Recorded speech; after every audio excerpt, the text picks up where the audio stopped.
ஓம் மகா கணபதியே நமக. குரு வாழ்க, குருவே சரணம். ஆன்மீக அன்பர்கள் அனைவருக்கும் இனிய வணக்கங்கள். நம்ம இந்த வீடியோ மூலமாக 2024ஆம் ஆண்டிற்கான மாசி மாத ராசி பலன்களை பார்க்க இருக்கிறோம். குறிப்பாக இந்த வீடியோ பார்த்தீங்க அப்படின்னாக்கா கும்பராசிக்கான வீடியோ. இந்த கும்பராசிக்காரர்களுக்கு மாசி மாத கிரகநிலை ஆராயும் போது இந்த மாசி மாதமானது வருகின்ற பிப்ரவரி மாதம் 13ஆம் தேதியிலிருந்து மார்ச் மாதம் 13ஆம் தேதி இந்த இடைப்பட்ட காலகட்டங்கள் தான் மாசி மாதத்தின் கிரக நிலைகள் அப்படின்றீங்க. இந்த மாசி மாதத்தில் இந்த கும்பராசிக்காரர்களுக்கு எதை மாதிரியான பலன்களை வழங்க இருக்கு அப்படின்ற பார்க்கும்போது உங்களோட ராசிநாதன் சொல்லக்கூடிய கிரகமானது ராசியிலேயே ஆட்சி பலம் பெற்று உட்கார்ந்துருக்கார். இந்த அமைப்புகள் யோகம் தானா அப்படின்னாக்கா இந்த கும்பராசிக்காரர்களுக்கு இது பார்த்தீங்கன்னாக்கா ஜென்ம சனிக்கான காலகட்டங்கள் அப்படின்றீங்க. அப்போ ஜென்ம சனி காலகட்டங்கள் இந்த 2025ஆம் ஆண்டு வரலும் இருக்கு. அப்போ இந்த 2025ஆம் ஆண்டு கால வரலுமே கொஞ்சம் கவனம், எச்சரிக்கை தேவை அப்படின்ற மட்டும் தெளிவுபடுத்த விரும்புகிறேங்க. இந்த நேர காலகட்டத்தில் அறியாத செய்யக்கூடிய ஒரு சில நிகழ்வுகள் கூட பிரச்சனைகள் வழிவகுக்கிறதுக்கான வாய்ப்புகள் உண்டு. முன்ஜென்ம கர்மாவின் பலன்கள் அனுபவிக்கக்கூடிய காலகட்டம் தான் ஜென்மசனி காலகட்டங்கள் அப்படின்றீங்க. அப்போ முன்ஜென்மத்தில் நம்ம என்ன பாவ புண்ணியங்கள் செய்திருப்போன்றது நமக்கு தெரியாது. புண்ணியங்களை தவிர்த்து பாவங்களை மட்டும் அனுபவிக்கக்கூடிய காலகட்டங்கள் ஏழரை சனி காலகட்டங்கள், அதில் ஜென்மசனி காலகட்டங்கள் விதிங்க. இந்த விதிகள் பார்த்தீங்கன்னா ஒரு மனிதனுக்கு 30 வருட காலகட்டத்துக்கு ஒரு முறை வரும். இந்த விதிகளானது கடந்த 2023 டிசம்பர் மாதம் 20ஆம் தேதியானது கடந்த விரயஸ்தானத்திலிருந்து உங்கள் ஜென்மத்தை சனி பகவான் தொட்டாருங்க. இது இன்னும் ஒரு 2.5 வருட காலம் இருக்க போகிற அமைப்புகள் உருவாதுங்க. இந்த 2.5 வருட காலமானது கும்பராசிக்காரர்கள் புதிய தொழில் தொடங்குறதோ, உத்தியோகம் பார்க்குறதோ, ஜாமீன் கையெழுத்து போடுறதோ, கொடுக்கல் வாங்கல் விஷயமோ கொஞ்சம் செய்யாமல் இருக்கிறது ஓரளவுக்கு நல்ல பலன்களை தரும். அறியாமல் செய்யக்கூடிய விஷயங்கள் மிகப்பெரிய பிரச்சனைகள் வழிவகுக்கிறதுக்கான வாய்ப்புகளும் கொஞ்சம் அதிகமாக இருந்துட்டு இருக்கு. எச்சரிக்கையாக இருக்கணும். இந்த நேர காலங்களில் யாரெல்லாம் நம்புறீங்களோ நம்பக்கூடிய நபர்கள் எல்லாமே உங்களை ஏமாற்றப்படுறதுக்கான வாய்ப்புகள் உண்டு. ஆசை வார்த்தை காட்டி உங்களை மோசம் செய்யறதுக்கான வாய்ப்புகளும் சிறப்பாக அதிகமாக இருந்துட்டு பார்க்க முடியுதுங்க. இந்த நேர காலங்களில் உங்களுக்குன்ற ஒரு ஆலோசனை தக்க நபர்கள், உங்கள் குடும்ப உறவுகள் யாருக்கு ஜாதகம் வலுவாக இருக்கோ அவங்களுக்கு சொல்படி கேட்டு நடக்கிறது ஓரளவுக்கு நல்ல பலன்கள் தருன்றீங்க. இந்த நேரத்தில் இருக்கிற தொழில்கள் அப்படியே ரன் பண்ணுங்க. புதிய தொழில்கள் எதுவும் தொடங்க வேண்டாம். புதிய தொழில் தொடங்குறதுக்கு ஏதாவது இன்வெஸ்ட்மெண்ட் போடுறீங்கன்னாக்கா அந்த பலன்கள் திரும்ப ஒரு 3 வருட காலத்துக்கு கிடைக்கிறதுக்கு வாய்ப்புகள் இல்லாமல் போயிடும். அதே போல் பார்த்தீங்கன்னாக்கா இந்த நேர காலங்களில் அரசு உத்தியோகத்துக்காக முயற்சி எடுக்கக்கூடிய நபர்கள் யாராக இருந்தாலும் யார்கிட்டையும் பணங்காசுகள் கட்டினா வேலை வாய்ப்பு கிடைச்சிரும் அப்படின்ற மாதிரி நீங்கள் பணங்காசு கட்டினீங்கன்னா பணம் தான் போகும்போது தவிர வேலை வாய்ப்பு கிடைக்காது. உங்களுக்கு 2025ஆம் ஆண்டுக்கு பிறகு தான் உங்களுக்கு அரசு உத்தியோகத்துக்கான அமைப்புகளும் அதிகமாக இருந்துட்டு இருக்கு. ஆனால் கண்டிப்பாக அரசு உத்தியோகம் வாங்கியே தீர்வீங்கன்று விதிங்க. அதே போல் பார்த்தீங்கன்னாக்கா ஏதாவது ஊரை விட்டு வெளியூர், வெளிமாநிலம், வெளிநாடு தொடர்பு பெறணும்னு ஆசைப்பட்டீங்கன்னாக்கா இந்த நேரத்தில் வெளிநாடு தொடர்புக்கான ஒரு வாய்ப்புகள் சிறப்பாக இருந்துட்டு இருக்கு. ஆனால் வெளிநாடு போகிறதா இருந்தாலும் உங்களோட சுய ஜாதகத்தை ஒரு தடவை செக் பண்ணி பார்த்துக்கிட்டு உங்களோட ஜாதகத்தில் அதுக்கான யோக பலன்கள் இருந்தால் மட்டும் செல்லணும். ஏன்னா விரைச்சனி காலகட்டத்தில் உங்களோட பணமானது பல வழியிலிருந்து விரயமாகணுன்ற விதிங்க. இந்த நேர காலங்களில் நீங்கள் ஏதாவது செய்தீங்க அப்படின்னாக்கா விரயத்தை நோக்கி போகும். அது மட்டும் போதாதுன்னு இந்த நேர காலங்களில் ஜென்மத்துக்கு 2ஆம் இடத்துல ராசிக்கு 2ஆம் இடத்துல ராகுவும் 8ஆம் இடத்துல கேது போகான் இருக்கனால உங்களுக்கு மன விரக்தி, மன சஞ்சலங்கள் ஏற்படுறதுக்கான வாய்ப்புகள் அதிகமாக இருந்துட்டு இருக்கு. அதுவும் குறிப்பாக இந்த மாத காலகட்டங்கள் இருக்கு. அதனால பேசக்கூடிய விஷயங்களில் தெளிவாக பேசணுன்றீங்க. யாருக்கிட்டையும் விதண்டாவாத கருத்துக்கள் பேசக்கூடாது. அமைதி காத்துக்கிறது ஓரளவுக்கு நல்ல பலன்களை தருன்றீங்க. தனஸ்தானத்தில், வாக்குஸ்தானத்தில் ராகு பகவான் வீட்டிருக்கனால தன பிரச்சனைகள் கொஞ்சம் வர்றதுக்கான வாய்ப்புகள் உண்டு. வரவுக்கு மீறிய செலவுகளும் கடன்களும் சந்திக்கக்கூடிய காலகட்டமாக இருக்கு.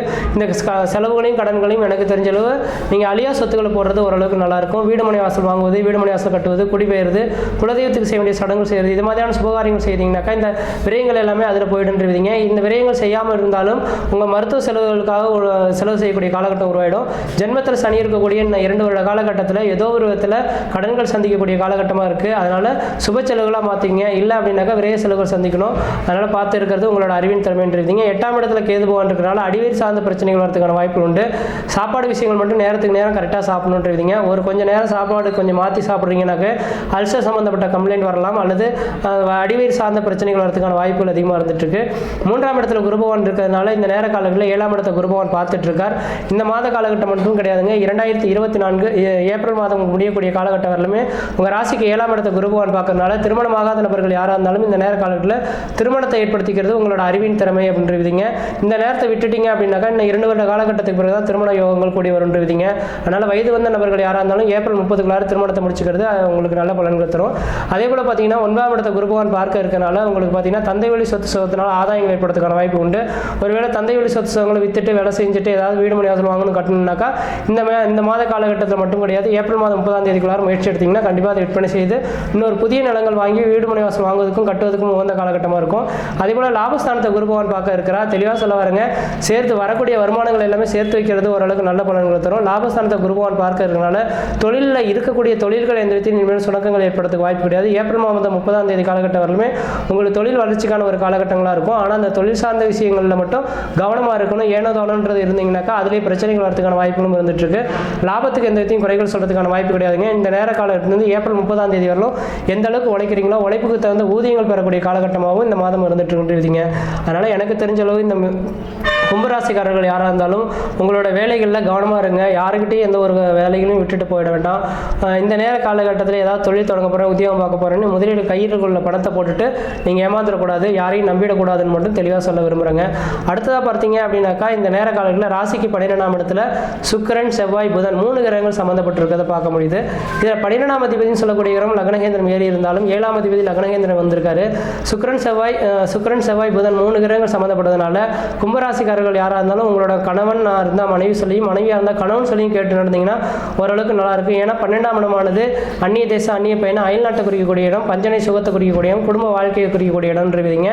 அதனால இந்த நேர காலங்களில் ஒரு ஆலோசனை கேட்கணும்னா கணவனாக இருந்தால் மனைவிக்கிட்டையும், மனைவியாக இருந்தால் கணவனுக்கிட்டையும் ஒரு ஆலோசனை கேட்டுட்டு செய்யுங்க. ஓரளவுக்கு நல்ல பலன்களை தருவீங்க. அதனால இந்த மாத காலகட்டங்கள் கொஞ்சம் நெருடலான பலன்கள் இருக்கிற மாதிரி நீங்கள் நினைக்க கொள்ள வேண்டாம். கொஞ்சம் எச்சரிக்கையாக இருக்கக்கூடிய காலகட்டமாக இருக்குது. யாருக்கிட்டையும் கொஞ்சம் கவனமாக ஹேண்டில் பண்ணுங்க.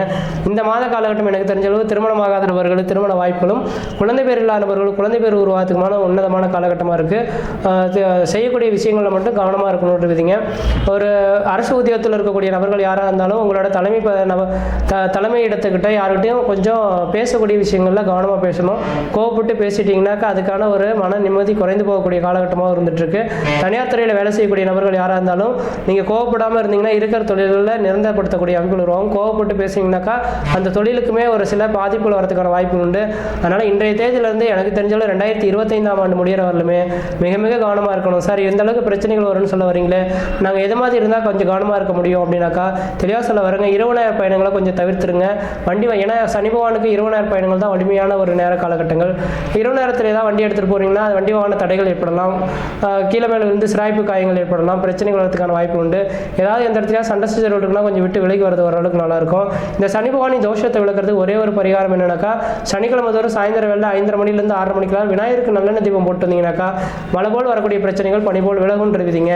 மற்ற விதத்தில் உங்களுக்கு எந்த விதத்தையும் தோஷங்கள் சொல்றதுக்கான வாய்ப்பு கிடையாது. இதுக்கு ஒரே ஒரு பரிகாரம் என்ன அப்படின்றத மட்டும் தெளிவாக சொல்ல வரேன். சனி பகவானால் ஏற்படக்கூடிய தோஷத்தை நிவர்த்தி பண்ணுறதுக்கு விநாயகர் பெருமான வழிபாடு செய்யுங்க. அல்லது ஆஞ்சநேயர் பெருமான வியாழக்கிழமை தோறும் ஆஞ்சநேயருக்கு துளசி மாலை கட்டி போடுறது நல்லாயிருக்கும். சனிக்கிழமை தோறும் சாயந்தரம் வேலையில் 5:30 மணிலேருந்து 6:30 மணிக்கெல்லாம் விநாயகருக்கு நல்லெண்ணெய் தீபம் போட்டுருந்தீங்கன்னா முன்ஜென்ம கருமாக்கள் படிப்படியாக குறையிறதை பார்க்க முடியும். இப்போ மனிதர்கள் செய்யக்கூடிய தொண்டு அப்படின்னாக்கா 60 வயதுக்கு மேற்பட்ட நபர்கள் யாராவது ஊனமானவங்க, அழுக்கு படிந்த ஆடையோடு இருக்கிறவங்க, இது மாதிரி நபர்கள் யாராக இருந்தாலும் அவங்களுக்கு உங்களால் ஒரு சின்ன முடிஞ்ச உதவி செய்யுங்க. ஒரு நேரம் சாப்பாடு, ஒரு வாட்டர் கேன் தண்ணி வாங்கி கொடுக்குறது, அல்லது ஏதாவது அவங்க நடக்கிறதுக்கு தயங்குறாங்கனாக்கா ஒரு பஸ்ஸுக்கு கொண்டு போய் விட்டுட்டு வருது. இது மாதிரியான ஒரு உயிர் காரகத்துவத்துக்கு செய்யக்கூடிய பலன்கள் பார்த்தீங்கன்னா முன்ஜென்ம கருமாவின் பலன்களை குறைக்க முடியும். அதை மட்டும் இன்னும் 2 வருட காலத்துக்கு தொடர்ச்சியாக செய்துட்டீங்கன்னா வாழ்க்கை வளமுறைன்றீங்க, பிரச்சனையே வராதுன்றீங்க. இதுதான் பரிகாரம். இதை மட்டும் செய்து பாருங்கள், வாழ்க்கையில் வெற்றி பெறுகின்றீங்க. மற்ற விதத்தில் எந்த தோஷங்கள் பாதிப்படியாக சிறப்பாகவே இருப்பீங்க, ஆயுள் தீர்க்கமாக இருப்பீங்க. நன்றி, வணக்கம்.